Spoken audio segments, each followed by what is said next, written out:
নমস্কার, আমি স্নেহা। আমার চ্যানেলে সবাইকে স্বাগত। আজকে আমি আঁকছি মহারাষ্ট্র এবং গুজরাটের একটি ঐতিহ্যবাহী উপজাতীয় শিল্প, যার নাম হলো ওয়ারলি ট্রাইবাল আর্ট।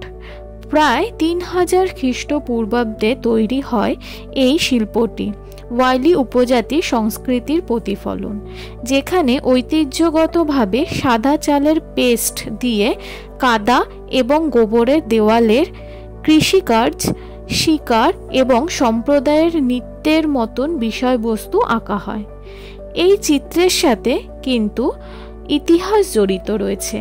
ঐতিহাসিকরা বিশ্বাস করেন যে এই শিল্পকলার সূচনা 2500 বা 3000 খ্রিস্টপূর্বাব্দের।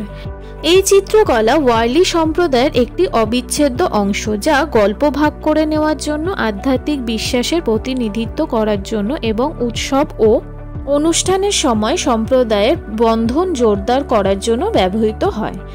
আমি যে চিত্রটি আজকে আঁকছি সেটি একটি উৎসবের মধ্য দিয়ে আনন্দ বোঝাচ্ছে, এবং এই চিত্রে একটি জিনিস কি খেয়াল করেছেন? সেটি হলো জ্যামিতিক আকারের ওপর ভিত্তি করে চিত্রটি সম্পূর্ণ হচ্ছে। বৃত্তগুলি সূর্য এবং চাঁদের প্রতিনিধিত্ব করছে, ত্রিভুজগুলি পাহাড় এবং গাছের প্রতীক, বর্গক্ষেত্রগুলো প্রায়শই মানুষের ঘের বা বসতি নির্দেশ করছে।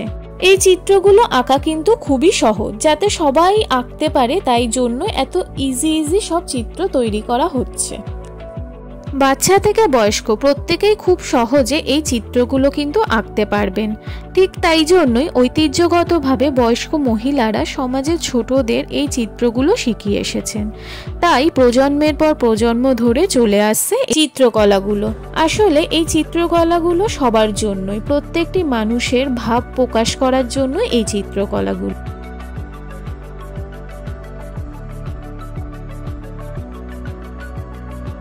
আমার কাছে রয়েছে একটি পেনদানি বা ফুলদানিও বলতে পারেন। সেই পেনদানিতে কিন্তু এই ট্রাইবাল আর্টই আঁকা রয়েছে। দেখুন কি সুন্দর আমার এই পেনদানিটি। ঠিক এমনই নতুন নতুন আঁকার মাধ্যমে গল্প শুনতে আমার চ্যানেলটি অবশ্যই সাবস্ক্রাইব করতে ভুলবেন না যেন। নমস্কার।